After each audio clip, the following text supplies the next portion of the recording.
तो आज के इस वीडियो में हम आपको बेसिक टू एडवांस अंग्रेजी पढ़ाने वाले हैं जीरो लेवल से। देखिए बच्चों, यदि आपको अंग्रेजी पढ़ने नहीं आती तो इसकी सबसे बड़ी समस्या है कि आप मात्राओं के साथ कभी भी अंग्रेजी पढ़ना नहीं सीखे हो। आप क्या करते हो, अंग्रेजी के 25-50 शब्द याद कर लेते हो, कुछ वाक्यों को रख लेते हो और आपको लगता है इससे हमको अंग्रेजी पढ़ना आ जाएगा। देखिए बच्चों, आप हिंदी जब पढ़ते हो ना तो हिंदी में मात्रा एकदम साफ होती हैं, अंग्रेजी में मात्रा उस तरह से नहीं होती। इसमें डबल मात्रा चलती हैं और भी मात्राओं के कई सारे नियम होते हैं। जब तक मात्राओं की गहराई आप नहीं जाओगे तब तक आपको अंग्रेजी पढ़ने नहीं आएगी। तो मात्राओं के साथ बेसिक टू एडवांस एकदम जीरो लेवल की आपको अंग्रेजी पढ़ाने वाले हैं। इसलिए अगर वीडियो अच्छा थोड़ा सा भी लगे तो चैनल को लाइक कीजिएगा और भी इस तरीके के वीडियो को देखने के लिए चैनल को सब्सक्राइब कर लीजिएगा। तो चलिए क्लास को स्टार्ट करते हैं। Let start the video. तो चलिए आज के क्लास को स्टार्ट करते हैं। आज के इस वीडियो में हम जो अंग्रेजी पढ़ना सीखने वाले हैं। देखिए बच्चों, आप अंग्रेजी का कोई भी शब्द उठा ले, छोटा से छोटा शब्द ले ले, बड़ा से बड़ा शब्द ले ले, आपको ऐसा कोई भी शब्द नहीं मिलेगा जिसमें मात्रा ना हो। ये उसमें हो सकता है 1 मात्रा हो, 2 मात्रा हो, 8 मात्रा हो, 5 मात्रा हो, लेकिन मात्राएं जो है ना वो ज़रूर उसमें होंगी। तो ये ज़रूरी है कि आप मात्राओं को पढ़ो। अब आपको कहना है यार हमको तो मात्रा याद है, और से लेकर और तक अंग्रेजी की सारी मात्रा याद है, AIOU को हमने पढ़ा है। नहीं, ये हिंदी थोड़ा ना पढ़ने आए। हिंदी की तरह मात्रा यहाँ पर नहीं होती है कि चलो ये ऊ की मात्रा तो इसको हम सब ऊ पढ़ेंगे, ऐसा थोड़ा ना होता यार।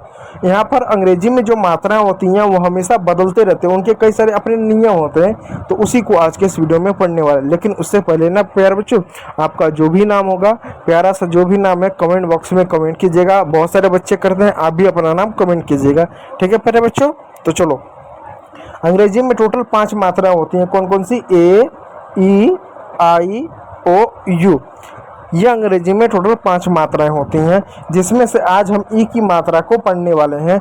तो देखिए बच्चों, ई की मात्रा बहुत ज़्यादा इंपॉर्टेंट है, इसको ध्यान से देखिएगा। तो नियम क्या है? नियम यह है कि जब भी किसी वर्ड में ई के बाद ए आए या EA आपको मिल जाए तो वहाँ पर उसका उच्चारण बड़ी ई की मात्रा के रूप में हम पढ़ेंगे।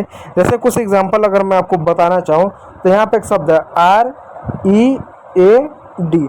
अब हमको, अब मान लो इसको पढ़ना नहीं आता, अब हम भूल जाते हैं कि इसको क्या पढ़ते हैं, हमको आता ही नहीं है, लेकिन हमको सिर्फ नियम मालूम है। और नियम जो है वो क्या कहता है? नियम यही कहता है कि अगर अंग्रेजी के किसी भी शब्द में क्या आ जाए, अगर आपका EA आ जाए तो उसका उच्चारण बड़ी ई की मात्रा के रूप में करेंगे। तो चलो मात्रा पे रखते हैं। R को हम क्या पढ़ते हैं हिंदी में? र पढ़ते हैं। EA को क्या पढ़ेंगे? बड़ी ई की मात्रा। तो बड़ी ई की मात्रा हमने लगा दिया। और D को क्या पढ़ेंगे? ड पढ़ेंगे। तो ये बताओ ये क्या हो गया प्यारे बच्चों? आपका ये आपका हो गया रीड। ठीक उसी प्रकार प्यारे बच्चों, यहाँ पर एक शब्द आपका है WEAK। अब हमको नहीं मालूम किसको क्या पढ़ते हैं, लेकिन हमको नियम मालूम है। नियम क्या है? नियम यह कहता है कि ई के बाद या तो ए हो या EA हो तो उसको बड़ी ई की मात्रा पढ़ते हैं। तो चलो नियम पे रखते हैं। W को हिंदी में क्या पढ़ते हैं? वह पढ़ते हैं। वह लिख दिया, वह तो लिख दिया तो W खत्म हो गया। EA को क्या लिखेंगे? EA को बड़ी की मात्रा हम लिख देंगे, तो EA भी हमारा खत्म हो गया। बचा के, तो के का क हो गया, तो ये हो गया वीक। ठीक है प्यारे बच्चों। उसी प्रकार प्यारे बच्चों एक और लास्ट शब्द लेता हूँ, इसमें आपको एक और अच्छा सा नियम आपको पता चलेगा। CREAM। अब इसको क्या पढ़ेंगे उसको बताने से पहले प्यारे बच्चों मैं आपको एक नियम बताता हूँ। अंग्रेजी में ये नियम है कि जब 2 कॉन्सोनेंट एक साथ होते हैं और जब उसका हिंदी में आप ट्रांसलेट करते हो ना तो उसमें से एक कॉन्सोनेंट, जब एक कॉन्सोनेंट को हमेशा आधा पढ़ते हैं। जैसे देखो, C क्या कॉन्सोनेंट है, R क्या कॉन्सोनेंट है, इनके बीच में कोई मात्रा है? नहीं मात्रा है। जब हिंदी में इसका ट्रांसलेट करोगे, ठीक है, तो यहाँ पर क्या होगा? एक कॉन्सोनेंट को आधा पढ़ेंगे, तो C को हम क लिख सकते हैं, ठीक है, और R को क्या र लिखते हैं, तो आधा र हमने ऐसा लगा दिया, ठीक है। तो C भी खत्म हो गया, R भी खत्म हो गया। अब जो आपका जो है EA है तो इसके लिए बड़ी की मात्रा लगा दी है, तो EA भी खत्म हो गया। बचा M, तो M का हमने म लगा दिया, तो हो गया क्रीम। ठीक है प्यारे बच्चों, इस बात को ध्यान दीजिएगा। तो चलिए हम जो है चौथे नियम को पढ़ते हैं। अब चौथा नियम कैसे आ गया? दूसरा आना चाहिए नहीं बच्चों, ये हमारा ना पार्ट 2 है। ठीक है प्यारे बच्चों, क्या है? पार्ट 2 है। आप किस जिले से हैं अपने ज़िले का नाम ज़रूर कमेंट कीजिएगा, ठीक है प्यारे बच्चों। बहुत सारे बच्चे कमेंट करते हैं, कमेंट ज़रूर कीजिएगा। तो रूल नंबर 4 क्या है? जब किसी वर्ड में EA हो, अब तो आपको यार हमने तो EA को पढ़ा, अब थोड़ा सा आगे बढ़ के पढ़ते हैं। ई हो या डबल ई हो, उसके बाद आर आए तो वहाँ पर हम ई का उच्चारण करेंगे। किसका? ई का, यानी छोटी ई और अ का उच्चारण करेंगे। अब देखो इसको समझाता हूँ। देखो प्यारे बच्चों, यहाँ पर एक शब्द है FEAR। पिछले वाले नियम में हमने क्या पढ़ा कि जहाँ पर ये आपको दिख जाए, क्या दिख जाए? आपको ई दिख जाए तो वहाँ पर बड़ी की मात्रा उच्चारण करते थे। लेकिन आप ये देखो क्या उसके बगल में आर है, तो यहाँ पर आप क्या पढ़ोगे? ई प्लस अ पढ़ोगे, ई प्लस अ। अब कैसे पढ़ेंगे? एफ को हिंदी में क्या पढ़ते हैं? फ पढ़ते हैं। एफ खत्म हो गया। अब ई ए के बाद आर है, इसलिए ई अ पढ़ेंगे। तो ई की ये ई है तो कौन सी है? क्या बड़ी ई है या छोटी ई है? छोटी ई है। छोटी ई की मात्रा ऐसे होती है, तो हम जो छोटी ई की मात्रा लगा दिए। और क्या अ है, इस अ का हमने अ लिख दिया, अ का अ लिख दिया, तो ई ए भी खत्म हो गया। अब जो आपका र रहा, उस र का हमने आर लिख दिया, हो गया फियर। इस बात को याद रखिएगा। चलिए मैं आपको दूसरा आपको शब्द बताता हूँ।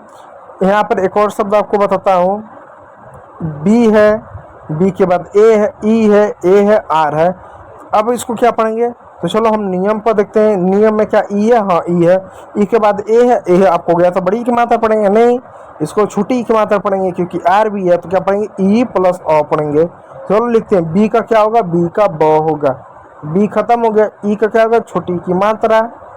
ए का क्या होगा? यहाँ पर अ होगा, तो ई ए खत्म हो गया। आर का आर हो गया, र हो गया, तो हो गया आपका बियर। बियर मीन्स होता है भालू। ठीक है। ठीक उसी प्रकार इसमें डबल ई भी दिया हुआ है, तो डबल ई का भी उसी तरीके से चलेगा। जैसे डी है, डबल ई है, फिर आर है, इसको डबल ई को क्या पढ़ेंगे? ईओ पढ़ेंगे। क्या पढ़ेंगे? ईओ पढ़ेंगे। डी का ड हो गया, और इसका क्या होगा? डबल ई का छोटी की मात्रा हो गया, फिर अ हो गया, डी भी खत्म हो गया, डबल ई भी खत्म हो, आर का र लिख दिया, हो गया डियर। ठीक है प्यारे बच्चों, चलो उसी प्रकार एक और आपको शब्द बताता हूँ। देखो CHEER। अब इसको क्या पढ़ेंगे? हमको नियम मालूम है। कौन सा नियम मालूम है? नियम ये मालूम है कि डबल ई के बाद आर हो तो ई पढ़ेंगे। तो ठीक है, तो चलो CH को क्या पढ़ते हैं? च पढ़ते हैं, च लिख दिया। फिर उसके बाद डबल ई को क्या? ई पढ़ेंगे, तो ई का क्या? छोटी की मात्रा हमने लगा दिया। उसके बाद हमने अ लिख दिया, तो हमारा डबल ई भी खत्म हो गया, CH भी खत्म हो गया, बचा आर, तो आर का र लिख दिया, तो हो गया चीयर। ठीक है, चीयर हो गया। तो उम्मीद करूंगा वीडियो अच्छा लगा हो। यदि अच्छा लगा ना तो एक लाइक कीजिएगा, चैनल पर नया तो सब्सक्राइब जरूर कीजिएगा। वीडियो को देखने के लिए बहुत बहुत धन्यवाद।